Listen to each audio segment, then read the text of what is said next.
The sun burned down on the dusty spine of Dry Willow like it had a grudge.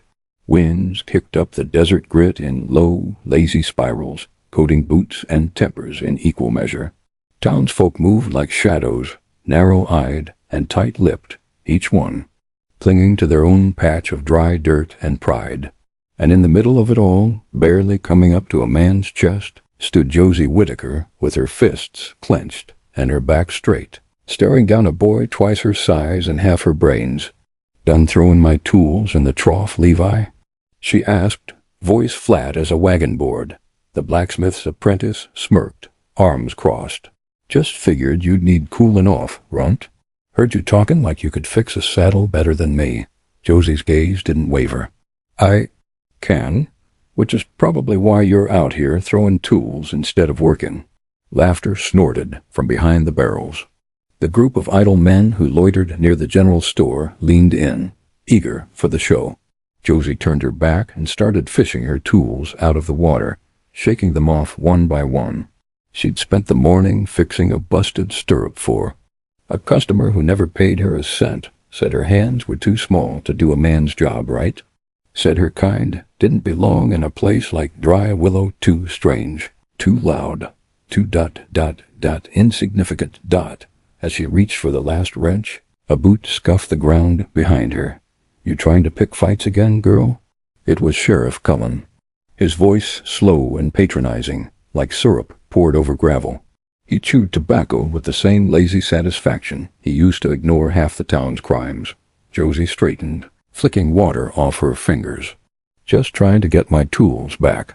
"Well, maybe you oughta try not pissing folks off every time you open that mouth of yours." She didn't respond. Arguing with Cullen was like shouting into a dry well.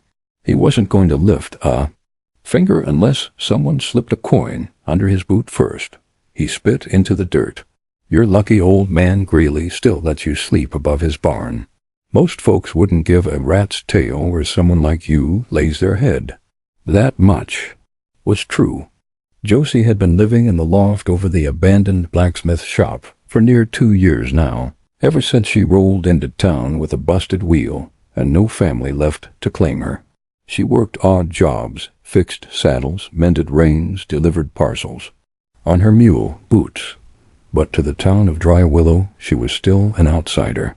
Worse, she was different. She walked with a confident stride, despite her size, spoke her mind, dressed in worn denim and a loose vest like she had a right to be comfortable, and looked most men straight in the eye like she dared them to say something. They hated her for that. Not because she was mean or rude or stupid, but because she didn't apologize for what she was. Josie made her way down the street, with Boots clomping behind her. The mule was the only creature in town who didn't seem to think she was a mistake. She fed him what she could spare, talked to him when the nights got too quiet, and sometimes leaned against his side when the world tried too hard to push her down. As she passed the saloon, a voice rang out gruff and amused. "Hey, Josie, you get lost in them kids' clothes, or is that just your way of staying out of the wind?" She didn't stop walking. That's rich, coming from a man who ain't had a sober thought since spring. The laughter that followed was more surprised than cruel. Some of them respected her fire, even if they wouldn't say it aloud. That night, she climbed the ladder into the barn loft and collapsed onto her straw bed. The smell of old iron and hay clung to everything. Her fingers ached. Her pride stung more. She could fix a 6-shot, read a trail, tie a tourniquet with one hand, and still she couldn't earn a full $1 without someone cracking a joke about her height. She wasn't just short, she was small. Small in a land that measured worth. In muscle and acreage. Staring at the warped wooden rafters, she whispered into the dark, "One day they'll see." Boots huffed softly below, chewing on something he probably shouldn't. She drifted off into fitful sleep, dreams heavy with smoke and dust and voices that never listened. The next morning, the town stirred with unusual activity. Folks stood in doorways, whispering. Men leaned on their rifles, casting glances toward the edge of town where the road met the horizon. Josie, wiping oil from her hands at the trough, followed their gaze. A figure approached, massive and deliberate. The man on the horse was a silhouette of legend, tall as a barn beam, shoulders like split oak, with a battered duster coat and a wide-brimmed hat pulled low. His horse, a hulking Clydesdale, moved with the kind of power you didn't often see outside the cavalry. The man didn't speak. He didn't have to. His presence did the talking. People muttered. Duke McAllister didn't. He drowned in a flash flood out near Split Rock? Nah, that was his brother. Thought they hung him after that business in Kansas. The rumors swirled, but Josie just watched. There was something about him, something still and dangerous, like a storm that hadn't decided which direction to break. He dismounted in front of the saloon. The wood planks creaked beneath his boots. He tied off his horse, patted its neck, and walked through the swinging doors like he owned every beam of the place. Sheriff Cullen was already there. He greeted Duke with a kind of cautious smile. You give a man you can't afford to ignore. Josie went about her work, but her eyes kept drifting back toward the saloon. Something had shifted. She could feel it in the air, the way you feel thunder before it speaks. By sundown, half the town had heard the news. Duke McAllister had come back to Dry Willow to reclaim what was his land that had gone to ruin, a ranch that had been picked over like a carcass, and a reputation half built on myth. Josie sat on the porch of the old barn, nursing a chipped tin mug of coffee. Moots nudged her knee. Yeah, she said, scratching behind his ear. Big fella like that'll have no trouble getting what he wants. Bet no one calls him useless. The stars were just beginning to pierce the sky when the saloon doors creaked again. Duke stepped out, a half-empty bottle in one hand, his eyes scanning the street like he was reading a familiar, disappointing book. He saw her, looked straight at her and nodded once. Josie blinked.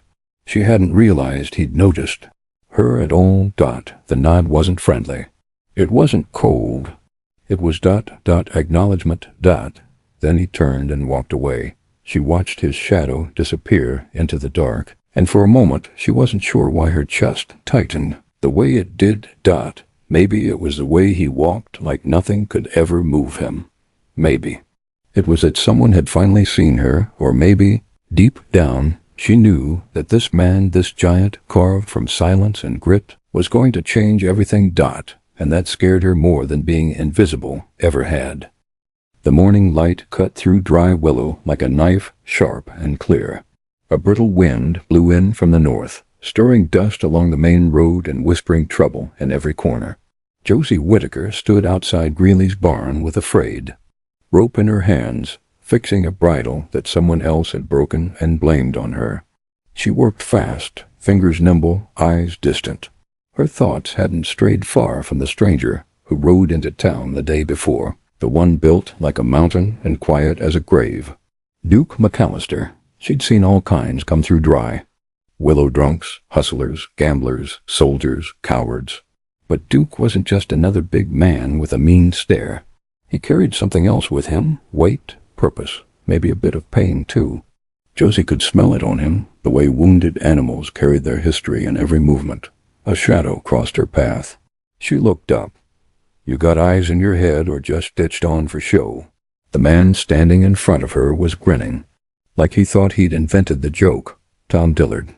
Lazy, bitter, always armed with an insult and a belt that strained over his belly. He ran the livery with a sense of entitlement that bordered on delusion. Josie didn't dignify him with a word. You hear the big fellas looking for help on that busted ranch out west? All Stoneback Place? Tom spat in the dirt. Probably. Needing men with muscle, not whatever it is you are. I'm someone who works, she replied, tying the knot tighter. You wouldn't know much about that. His smirk twisted. Big talk from someone can't reach the top shelf at the general store. Before she could answer, another voice cut through the air, calm and cold. That's supposed to be funny? Duke McAllister stood a few yards away, arms folded, one eye shaded by his hat. The other eye, gray and stormy, locked on Tom like he could see right through him. Tom straightened like he'd touched a hot stove. Just yoking around, Duke. Nothing serious. Didn't sound funny. Tom mumbled something unintelligible and scuttled off like a kicked dog. Josie stood up slowly, brushing off her hands. She looked at Duke. "You don't have to do that," she said. "I'm used to the barking." He didn't smile. "Maybe you shouldn't have to be." They stared at each other for a breath too long. Duke had a presence that filled up silence. He didn't fidget or speak just to fill space. That made him different from most men around here. She found herself not quite trusting it, and yet leaning toward it all the same. "You looking for hens?" she asked, mostly to break the stillness. He nodded. "Ranch is dead land now. Roof's gone on the barn. Fences are falling. River dried up, but I reckon we can bring it back." "We? I ain't gonna do it alone." Josie tilted her head. "You're asking me to work for you?" "I'm saying I need someone who can shoot, ride, and doesn't scare easy." She squinted. "You just met me yesterday." He glanced down at her bridle knot. It was perfect. Don't need long to see when someone pulls their weight. She folded her arms. "Folks talk. They always do." He tipped his hat and turned, walking back toward his horse. Boots clopped beside him without needing a tug. Josie stood there, heart oddly unsettled. She should have felt flattered or suspicious. Instead, she just felt noticed, like she'd finally been invited into a room she didn't know she'd been locked out of. She didn't give him an answer that morning.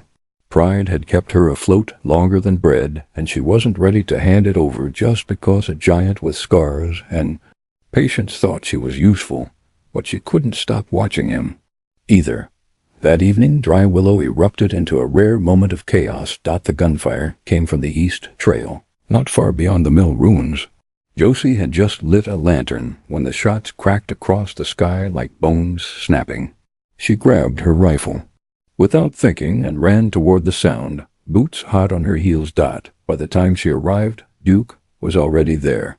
Two men, strangers by the look of them, were retreating into the hills, one limping and the other swearing loud enough to wake the stars. Duke stood near a half-loaded cart, his sleeve torn, blood trailing down his arm. "Don't just stand there," he said. "Help me get this horse unhitched before they circle back."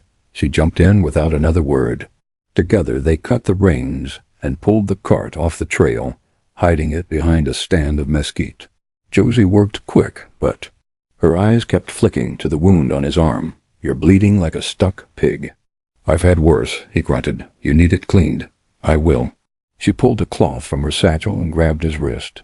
He didn't protest. Her hands were small but sure, wrapping the cloth tight.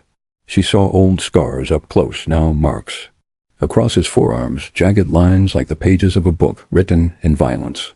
"You always find trouble this easy?" she asked. "Sometimes it finds me." Once the danger had passed, they sat near the cart and caught their breath. Josie looked at the tracks the men left behind. She memorized the direction. If they came back, she'd know it. "You really think you can rebuild that ranch?" she asked him. "I don't think," Duke said. "I know." She stared into the firelight as it danced across the desert. Her voice was quiet. "No one ever let me start anything. Not really. Not without trying to change me first." He didn't look at her when he replied. "I don't hire folks to change them." It wasn't praise. It wasn't kindness. It was something sturdier. A recognition. She looked at him again, really looked, and realized that Duke was the kind of man who built things not with optimism, but with sheer refusal to let them stay broken. The next morning, the town buzzed with rumors. Some said Duke had chased off horse thieves. Others claimed he was smuggling something through town, and Josie was in on it. Sheriff Cullen stopped her by the well, chewing a toothpick and looking smug. "You keep running with that man, you'll wind up buried under the same boot." Josie met his gaze evenly. "Better under a boot than curled under yours."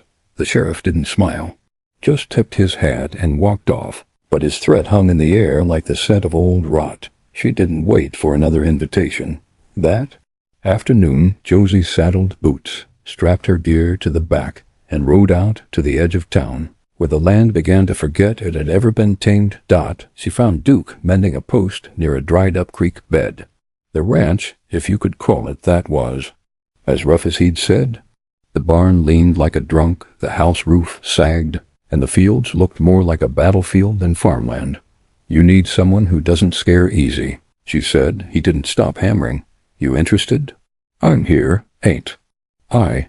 Duke nodded once and handed her a mallet. Start with the east fence. Coyotes have been sneaking through. She caught it mid-air. The wood handle was warm from the sun. Her palms tightened around it, and something inside her settled not in comfort, but in certainty. Josie didn't know if this was a beginning or just a pause between fights. But for the first time in Dry Willow, she wasn't surviving someone else's game. She was playing her own, and something told her that the quiet man beside her, scarred, stubborn, and entirely too tall, wasn't just here to rebuild a ranch. He was here to rewrite the whole damn story, and so was she. The days rolled forward like wagon wheels on cracked earth, slow and relentless. The ranch had no rhythm, yet just chaos trying to wear the mask of progress. Josie woke at dawn, muscles sore and hands blistered, but her stride never slowed. Every task she took on, fixing a fence, digging out irrigation channels, hauling scrap, she did with a grit that bordered on defiance. Duke noticed. He never said it outright, but the nods grew more frequent, his eyes lingering on her work just a beat longer than needed. They didn't talk much, but when they did, the words were clean and sharp. Rattler under the shed, this. Mornin', she told him once, wiping sweat from her brow. What did you do? Shot it. Used a bullet? Didn't figure on a conversation. Duke gave the faintest grunt, which Josie had come to learn was his version of a laugh. But the stillness between them wasn't empty. It was layered with understanding, too. People who had learned that trust wasn't something you asked for. It was something you earned through survival. Still, Josie couldn't shake the feeling that something was circling just beyond their line of sight. Maybe it was the whispers in town, or the way Colin seemed to have taken a new interest in Duke's land, riding out now and then under the pretense of checking borders. Josie knew better. The sheriff didn't check anything unless there was a coin or a threat attached.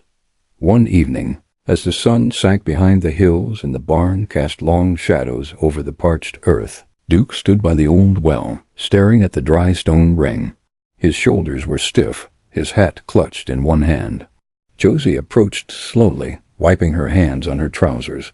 You think there's still water down there? She asked. There has to be, he muttered. Used to run year-round. She followed his gaze. The hole looked bottomless in the fading light. Forgotten, like so much else out here. My mother used to say water remembers, Josie said quietly. You just have to remind it where it belongs.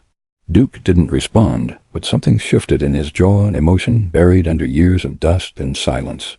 She wanted to ask what he was thinking. Instead, she offered what she could. I can help dig. He finally looked at her. That's not your job. Neither was chasing off thieves, she said. But I did it. He hesitated, then gave the smallest of nods. That night, as the stars wheeled overhead and coyotes howled in the distance, Josie sat on the porch, boots crossed at the ankle, a rifle across her lap. Duke joined her without a word. They watched the land breathe under moonlight, still bruised but slowly stirring to life. You ever think about leaving? He asked after a while. She glanced at him. All the time. Why don't you? She took a long breath. Because everywhere else, I'm just a problem someone doesn't want to solve. Here, at least I get to build something, even if it's broken. Duke nodded, slow. Same. Silence settled again, but this time it felt like agreement. Dot in town. They were still outsiders, he for his past, she for her difference. But on the ranch they were building something no one else could claim. Not yet a home, but something close. Josie had never needed someone to save her. But having someone stand beside her, that was new and terrifying. The next morning brought something darker. A rider came fast down the trail, kicking up dust like thunder. Josie saw the urgency before she heard the words. Sheriff's posted notice. The man shouted, swinging down from his horse. County claims Duke's ranch is sitting on foreclosed land. He's got 5 days to clear out. Duke's face didn't flinch. Josie's did. That can't be legal, she snapped. The rider shrugged. Doesn't need to be. Sheriff's already eyeing buyers. As the man galloped off, the silence returned, this time jagged, cold. Duke didn't speak. He turned toward the house, shoulders stiff. Josie followed, anger bubbling under her skin. "They're coming for you," she said. "They always were," he replied. She clenched her fists. "So we fight." Duke turned to face her, and something in his expression, pride, maybe, or pain, hardened. "Only if you're sure." She stared at him, eyes unblinking. "I didn't come here to run." And? Neither, it seemed, did he. The days that followed were soaked in heat, tension, and a rising sense of inevitability. Dry Willow buzzed with talk, most of it sharp-edged and slippery. Duke's name passed between lips like a warning or a joke, depending on who was speaking. Josie heard it all, the scoffs at the saloon, the whispered threats behind the general store, the mocking laughter of men who thought the law was theirs to bend. And yet each morning she returned to the ranch, sleeves rolled high and jaw set. Like stone, Duke didn't pace. He didn't rant or rage. He worked harder. Every hammer strike echoed like a defiance. He reinforced the porch, shored up the well, mended the barn roof with salvaged timber. It wasn't desperation, it was faith carved into every nail, and, bored, Josie joined him in that rhythm, unspoken but understood. They didn't talk about the notice or the deadline. What mattered more were the things they could still shape with their hands, but the weight of the coming storm pressed harder each day. Sheriff Cullen made his appearance again on the third morning. He came alone, but carried himself like a man, surrounded by an army. His horse was fresh, coat gleaming. His smile was thin and sour. "Thought I'd offer a friendly word," he said as he dismounted, walking up to the porch where Duke stood. Josie leaned against the railing, rifle in plain sight. Cullen tilted his head. "Didn't expect you to. Keep company like this, Duke. Heard she's got a mean bite." Duke didn't move. "If you're here to threaten me, save your breath." "Threaten?" Cullen put a hand to his chest. "I came with mercy. You've got 2 days left. I figure maybe you leave now. I won't have to send in the boys." Josie took a step forward. "You mean the drunk gamblers you call deputies?" Cullen's gaze flicked to her, amused. "Careful now. Don't want you tangled up in someone else's mess." She didn't blink. "Already a.m.?" Duke didn't break the silence, just stared at Cullen with a look carved from granite. The sheriff gave a chuckle, dry as old bones, and tipped his hat. "Don't say I didn't offer you the easy way." He rode off, dust trailing behind like smoke from a slow fire. That night, Duke stood by the edge of the pasture, staring at the land as if it might vanish beneath his feet. Josie joined him, arms crossed. "You think he'll bring them?" "Not a question of if," Duke said. "Just when." Josie scanned the dark horizon. "We don't have enough guns." "No," Duke said. "But we have enough to make it hurt." She looked at him, searching. "What's this place really mean to you?" He took a long breath. "It was my father's. He lost it in a game. I spent years earning enough to buy it back. I thought maybe I could build something different, clean." Josie let the words settle. She understood more than she wanted to admit. You don't come to places like Dry Willow unless you're running from something or toward something no one else sees. "Did build something," she said. "You just didn't finish it yet." They spent the following day preparing. Josie rode into town before dawn, avoiding main roads. She stopped by the blacksmith, Elias Dane, a grizzled man with hands like anvils, and a memory full of debts. "You owe Duke," she said. He looked at her, eyes wary. "You're a skin for what?" "Scrap metal, nails, anything we can use." He hesitated, then nodded once. "I'll have it out back." She loaded what she could and rode back under a sky smeared with heat and dread. Duke met her at the gate. Together they fortified what little they had. Windows were shuttered. Wagons moved into place as cover. Traps were set on the trail. They didn't expect to win, but they would make them bleed. As the sun dipped low on the final day, the air held a weight that couldn't be measured. Josie sat on the porch, cleaning her rifle in silence. Duke paced once, then stopped. "You could still ride," he said. She didn't even look up. "So could you." The moon rose full and silver. Still nothing. Then came the hooves, slow at first. Then many. A small dust cloud bloomed on the horizon. Lanterns bobbed. Shadows moved. They came not with law, but with arrogance. Cullen at the front, 6 men behind him, rifles ready. One wore a badge crooked on his vest. The others didn't bother with pretense. Duke stepped forward as they neared the porch. He said nothing. Neither did Josie, though her hands rested calm on her weapon. Cullen raised a hand, signaling the others to stop. "This your stand?" Duke didn't answer. Cullen sighed. "Always figured you were too proud for your own good." Then he motioned to his men. What followed wasn't a battle. It was chaos born from resolve. Gunfire split the air. Josie fired from the shadows, hitting one before he even raised his weapon. Duke took another down with a single, brutal shot. The traps worked, one rider thrown, another tangled in wire and screaming. They didn't hold long. But they didn't break either. Cullen, bleeding from a graze to his shoulder, barked retreat. They fled back toward town, humiliated, wounded. Duke didn't chase. Josie stood on the porch, breath heaving. They had survived. For now. Duke looked at her through the smoke. "You still think it's worth it?" She nodded. "More than ever." And the moon, watching from above, gave no answer, only light. The air the next morning smelled of gunpowder and blood. Smoke still curled from the busted fence post, where Josie's last bullet had struck, and the dirt near the gate was stained with the memories of the night before. Josie walked through the quiet yard, boots crunching over shattered lantern glass and trampled grass, her rifle slung across her back, though the silence felt like it could shatter at any moment. Duke was already up, hat low over his brow, eyes sharp and movements heavy, but focused. He hadn't said much since the fight ended, and Josie hadn't pressed him. The kind of violence they'd lived through left a residue on the land, on their skin, in their thoughts. But they were still standing. That had to count for something.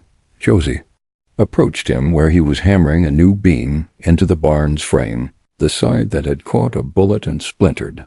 "You think they'll come back?" she asked quietly. Duke paused, then looked up. "They will." Josie didn't flinch. "Then we finish what they started." Duke dropped the hammer and leaned on the beam, meeting her eyes. "You sure about that?" "I've never been more sure of anything," she said. "I've been dismissed, overlooked, laughed at for too long. I came out here thinking I was just trying to prove something to the world. But I don't care what the world thinks anymore. I care about this place. I care about you." The admission lingered in the air between them, fragile and powerful all at once. Duke straightened slowly. His voice, when he spoke, was lower than before. "You don't owe me anything, Josie." She smiled, small and steady. "Maybe not. But I've finally found a place I fit. I'm not walking away from that." Later that day, word reached them through Elias, who rode out wild-eyed and breathless, his shirt soaked with sweat. "Cullen's coming back," he said, sliding from his saddle. "But not with just his boys. He's pulling a militia, half the drunks in Dry Willow, and some out-of-towners looking for bounty. He's calling it a legal repossession. But they're bringing fire, not paper." Duke's jaw tightened. Josie looked to the barn, to the house, then to the land stretching wide beyond them. "When?" she asked. "Tonight." Josie nodded once, and turned and walked toward the house. "Then we prepare." She and Duke worked fast, faster than their bodies wanted to, fueled by the raw clarity of urgency. They moved supplies, stacked what little ammunition remained, laid out plans in the dirt behind the house. This time they didn't rely on traps or luck. This time they'd fight from the heart of the ranch, make the invaders come to them. Josie carved firing points into the barn walls. Duke reinforced the front porch like a fortress. They both knew there wouldn't be a third night dot as the sun dipped low, casting a rust-red glow across the range. The wind picked up, dry and electric. The world held its breath. Then the riders came, 20 of them or more, torches raised like they were heading to war. At the front rode Cullen, grim-faced, his arm still bandaged from the night before. The others looked mean and eager mercenaries, drunkards, men who had no claim to the land but carried rifles like Madge's. Duke and Josie stood side by side behind the barricade they'd built across the porch. She could feel her heart beat in her fingertips, steady and hot. He offered her a look, not fear, not even anger, just resolve. Cullen called out, voice cutting across the wind. "Last chance, Duke. You walk away now, I let the girl leave too."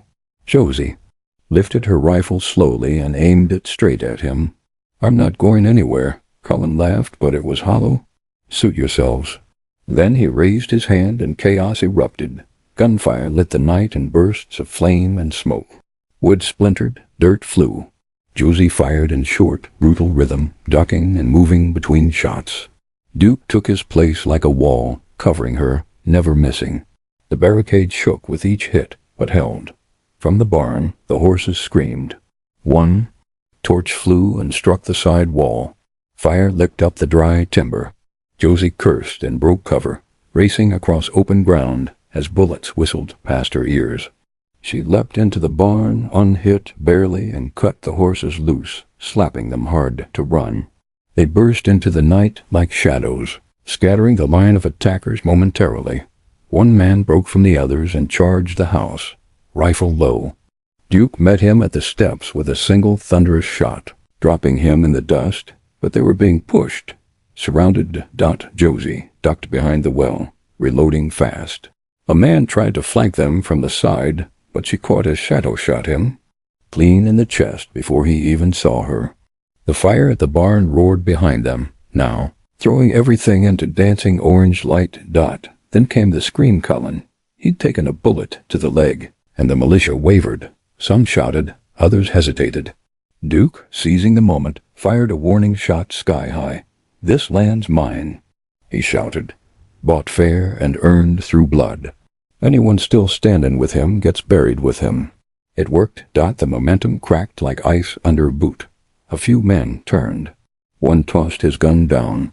The rest scattered. Cullen, bleeding and furious, tried to rise. Josie strode forward, rifle raised.